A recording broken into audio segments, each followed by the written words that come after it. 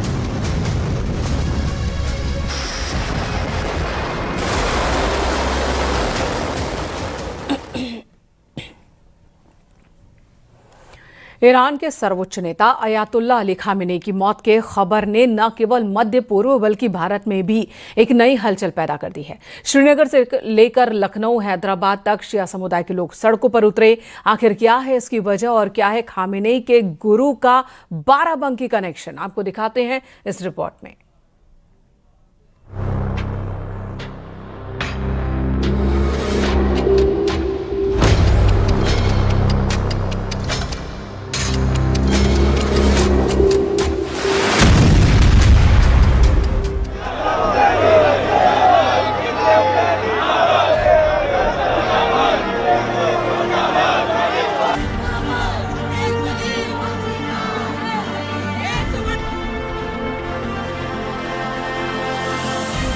Iran के सर्वोच्च नेता आयतुल्ला अली खामनेई की मौत की खबर ने न केवल मध्य पूर्व बल्कि भारत में भी एक नई हलचल पैदा कर दी है। श्रीनगर से लेकर लखनऊ और हैदराबाद तक शिया समुदाय के लोग सड़कों पर हैं। आज हम जानेंगे कि आखिर भारत में ये प्रदर्शन क्यों हो रहे हैं। श्रीनगर और कश्मीर घाटी, लाल चौक और बडगाम जैसे इलाकों में भारी भीड़ जुटी, जहां अमेरिका और इजराइल मुर्दाबाद के नारे लगाए गए।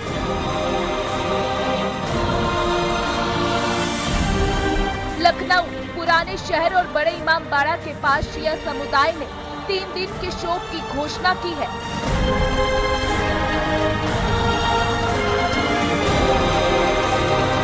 देखिए, आज भी जलसे हैं और आज भी ताज़ियत है, इसाले सवाब है, फातिहा है, काले परचम लगेंगे, कारोबार बंद रहेगा। पूरी तरीके से आज आयतुल्लाह सैयद अली खामनेई साहब को कुरान पाक की तिलावत करके खिराज अकीदत पेश किया जाएगा। 3 दिन तक के बाकायदा कारोबार बंद रहेगा और कारोबार बंद रहना इसलिए ज़रूरी है क्योंकि आयतुल्लाह सैयद अली खामनेई की शहादत बहुत बड़ी शहादत है। यहाँ तो खाली 3 दिन से ज़्यादा का शोक का हम लोगों ने ऐलान भी किया है। तो 3 दिन तक के सारी दुकानें बंद रहेंगी, लोगों के घरों पर काले परचम लगेंगे, आयतुल्लाह खामनेई साहब के लिए फातिहा होगा, कुरान खानी होगी और जलसे होंगे, मजलिसें होंगी। दिल्ली में जंतर मंतर पर ऑल इंडिया शिया काउंसिल के बैनर तले विरोध प्रदर्शन हुआ। हैदराबाद, भोपाल, रांची और कर्नाटक के अलीपुर में भी जनाजे की नमाज और विरोध रैलियां निकाली गई। इसके कारण पर गौर करें तो खामनेई शिया मुसलमानों के सर्वोच्च धार्मिक और राजनीतिक मार्गदर्शक माने जाते थे। उनकी मौत को शहादत मानकर समुदाय से पूरी मुस्लिम दुनिया और अंतर्राष्ट्रीय संप्रभुता पर हमला बता रहा है।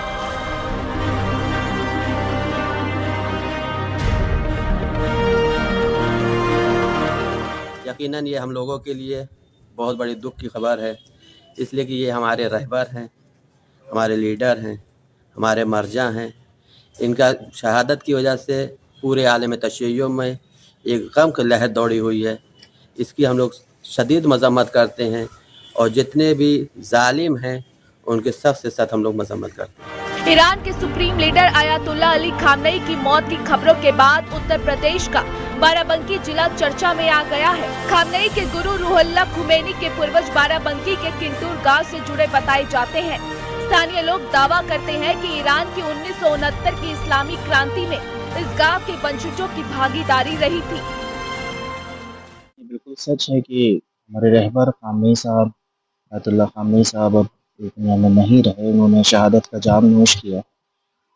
जाहिर सी बात है, पूरे इलाके में दुख की लहर है, दुख है, क्योंकि वो हमारे रहबर थे, वो आयतुल्लाह खुमैनी के शागिर्द थे, हमारे रहबर थे, तो दुख तो है ही। देखिए, वो तो पूरी दुनिया में वो रहबर हैं, पूरी दुनिया के रहबर थे उम्मत मुसलमा के। और दूसरी चीज़ ये है कि किंतूर से रिश्ता ये रहा है उनका कि वो खुमैनी साहब के शागिर्द थे। इस रिश्ते से समझ लीजिए कि किंतूर से उनका मतलब रहा है या रिश्ता रहा है बस।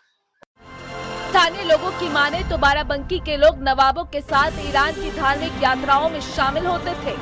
इस्लामिक क्रांति के प्रमुख नेता रूहुल्लाह खुमैनी के दादा सैयद अहमद मुसावी 18वीं-19वीं शताब्दी के दौरान बाराबंकी के किंतूर गांव में रहते थे। देखिए, किंतूर से जो रिश्ता है इस पे आप लोग कई बार कवरेज कर चुके हैं और ये हम लोगों को भी सुबह फज्र में मालूम हुआ, ईरानी मीडिया के थ्रू, प्रेस टीवी है मीडिया, उसके थ्रू मालूम हुआ कि हम आयतुल्लाह खामनेई साहब की शहादत हो गई है। ये जाहिर सी बात है कि हम सब के लिए इस टाइम बड़ा मतलब दुख का और गम की बात है और हम इस टाइम यही दुआ कर रहे हैं कि ईरान की हिफाजत फरमाए अल्लाह। ईरान की इस्लामिक क्रांति के सूत्रधार रूहुल्लाह खुमैनी के दादा सैयद अहमद मुसावी का जन्म 19वीं सदी की शुरुआत में बाराबंकी के किंतूर गांव में हुआ था। ये गांव शिया इस्लामी शिक्षा का एक महत्वपूर्ण केंद्र माना जाता रहा है। शिक्षा पूरी करने के बाद 1830 में सैयद अहमद मुसावी ब्रिटिश भारत से इराक के नजफ शहर की धार्मिक यात्रा पर गए।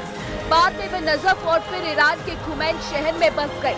अपनी भारतीय पहचान बनाए रखने के लिए उन्होंने अपने नाम के साथ हिंदी शब्द जोड़ा।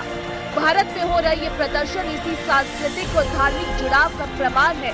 Bureau report, news 18।